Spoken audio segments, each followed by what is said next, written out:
Hey everybody, it's me, the Grammy-nator. And for my creative corner this week, Tammy's in the kitchen. I filmed this on a Sunday, this past Sunday, and Sundays here at the farm means that I have to get things ready for the week, and that includes my husband's lunches, so that way I don't have to be messing with it all week. And one of the things he takes every day are boiled eggs.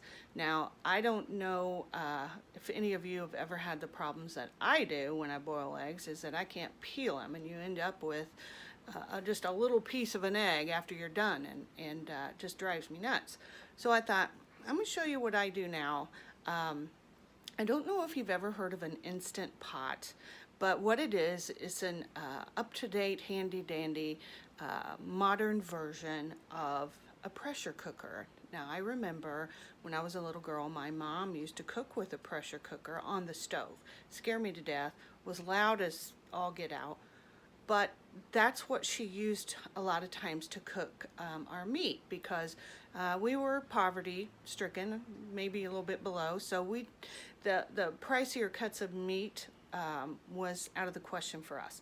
So she would buy the cheaper cuts of meat, which normally are very tough, and she would cook them in the pressure cooker, and they'd come out and melt in your mouth. So I remember that when I was a little girl. So anyway, what I do with my eggs now, I get them fresh from the farmers, from a co-op up the road, and they're free range. They don't have the antibiotics. They don't have all the nasty stuff that they're allowed to inject in chickens to produce eggs.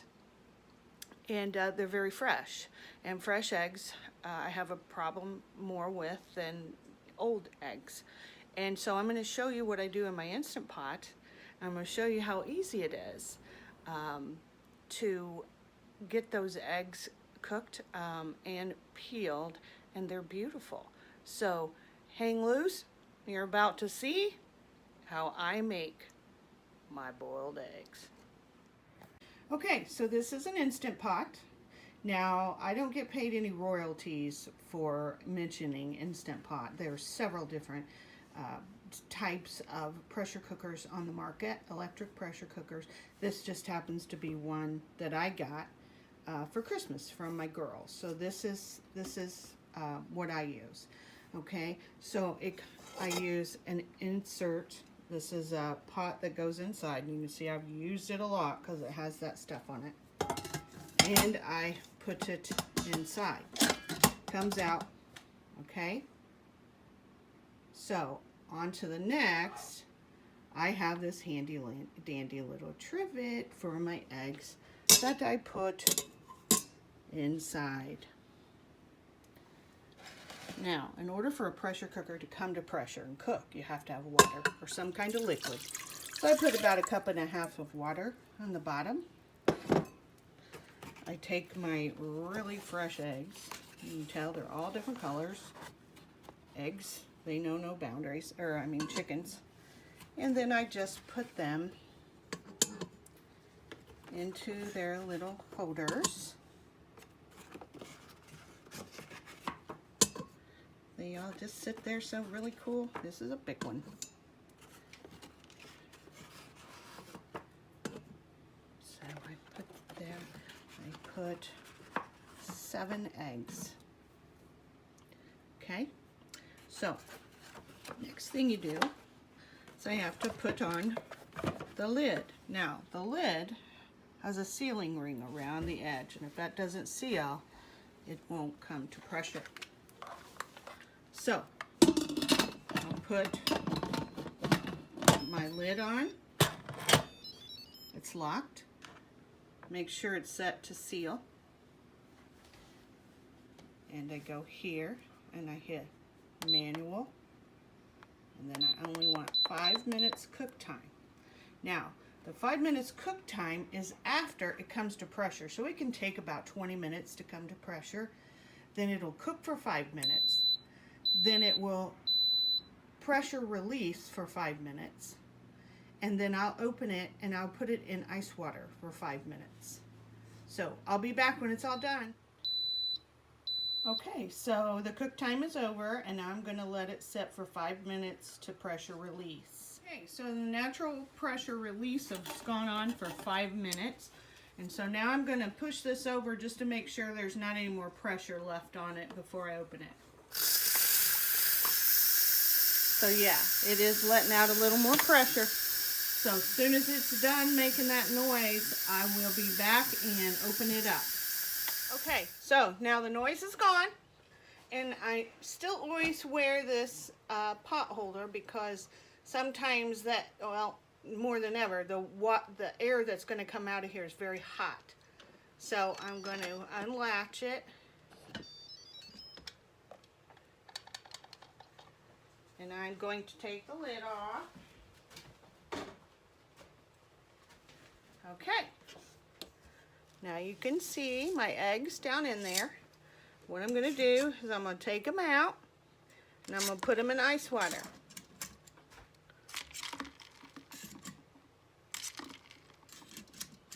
And they're hot.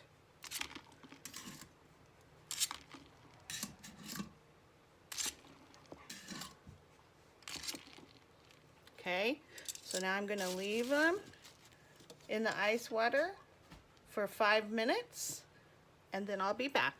Okay, so now my eggs have been sitting in this ice water for about 5 minutes. It's not very cold anymore, but these are cool. So it's almost like quick cooling them in order to get them to peel right. So here I've got a farm fresh egg. All I do is kind of hit it on the bottom, and these babies peel like butter. Peels right off. Didn't take any of the fleshy part of the egg with it. Perfect egg. Should put those over there. And then I'll move on to the next one. This is a big egg.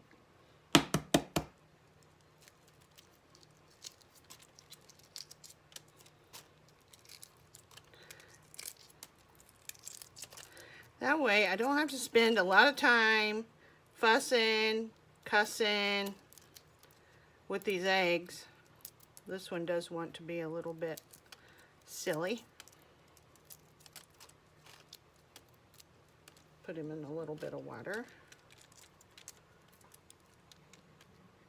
Of course, I'm going to have one that wants to break into pieces. But it's the shell. So this is good for not only just making boiled eggs, but if you're going to have make them into deviled eggs, you can do it all that way too. Another thing is that if you have a bigger Instant Pot or a bigger pressure cooker, I have one of the smaller ones, you can stack those egg holders up and do twice as many. Mine isn't that big, it's not that tall, since there's just 2 of us here at home. And if I had my kids at home, I would have a bigger one, I'm sure. But you know, it was a gift from my daughters for Christmas, and so I shall use it a lot. I use it a lot during the week. If I want to cook a roast of some kind, either beef or pork, I can cook it in an hour. And the good thing is that you brown your meat in the same pot, and then you just add your liquid and then cook it for an hour. Comes out, it's absolutely, oh my gosh, you can't imagine how much flavor and how tender it is. And so in that hour's time, I was able to go do whatever else I needed to get done and not have to sit and babysit like you do on a stove or in the oven or whatever. In the oven, it would take a lot longer than an hour's time. So that's it. I'm going to finish these up, move on to my next task this morning, and that's cooking fried chicken for my husband for the week for his lunches. And everyone, have a great day. And I'll see you Thursday night. And if it's Thursday night, I've already seen you tonight. So have a good one. Bye, everybody.